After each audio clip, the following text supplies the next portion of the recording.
Teachers और मेरे अजीज साथियों, आदाब।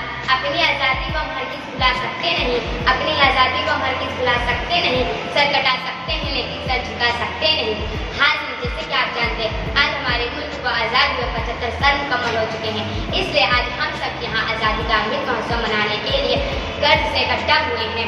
हम लोगों को अंग्रेजों की गुलामी से 15 अगस्त 1947 में आज़ादी मिली, इसलिए हमारे लिए एक दिन बड़ी खुशी का दिन है।